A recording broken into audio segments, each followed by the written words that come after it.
She stood there in the soft blue glow of the moon, looking like a piece of heaven that fell from the sky. I took a deep breath and walked over, scraping the inside of my brain for a compliment worthy of her attention, at least a joke to break the ice. Wouldn't it be nice if we all got what we wished for? The moment was all I wanted of her precious time, so I could tell her that she'd been on my mind since the very first time that we locked eyes. And then the only thing my mind, which is usually the victim of its own verbosity, in a rare act of restraint, offered me only the power to smile. What must it be like to stop a man in his tracks with nothing more than perfume, poise, and a ponytail? I envied her strength and her power over me. I want to tell her that she's the most beautiful woman that I've ever seen.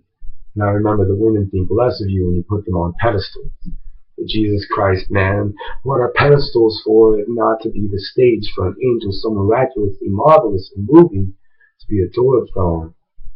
Why shouldn't she be on display, if for only a minute or two, so the passers-by can see the evidence that the world is not just a cruel, war-stricken battlefield littered with the bodies of romantic fools and lovers scorned? Why not let them see what luscious beauty the earth grows on her vines? Why not let me sing a song to strangers about how perfect all her imperfections are? Oh, that's right, because the world is chock full of dickheads.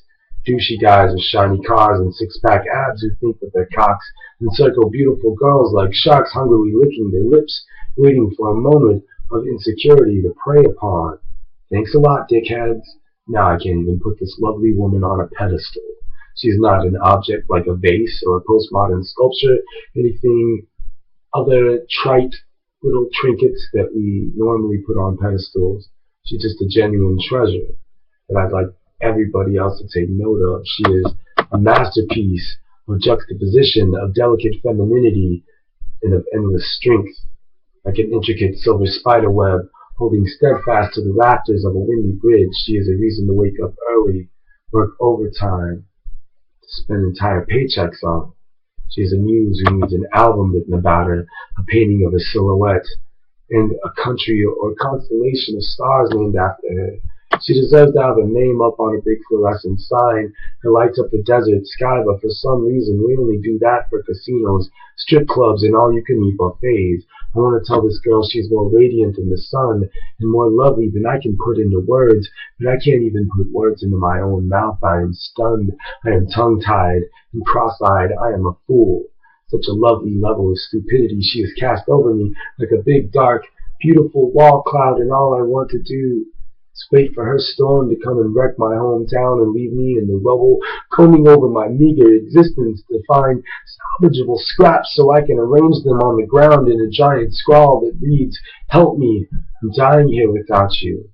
She is Mother Mary, she is Mother Teresa, she is Madonna, and she is the Madonna, doing the Vogue while I just button my vest and clutch my chest, miming a slow death that I die a million times every time she breaks her gaze from mine.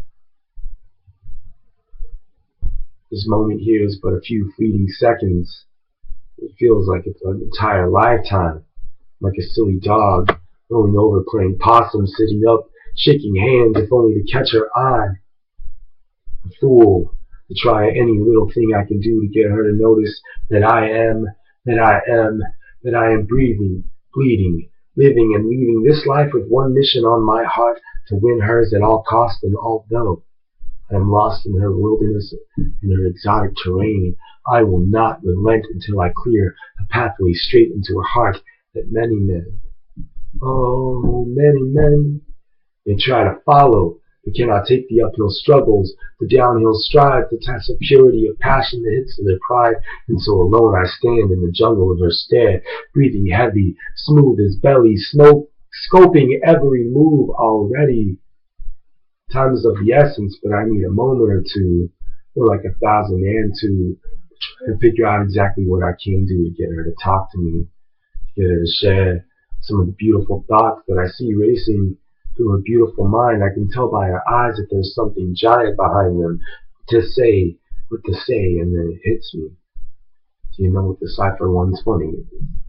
And again, I am saved by the awesome superpower of my favorite place in this whole wide world, the one and only Mother effin' Cypher 120. She looks up at me, and in the sexiest voice I've ever heard a woman speak with, she says, already.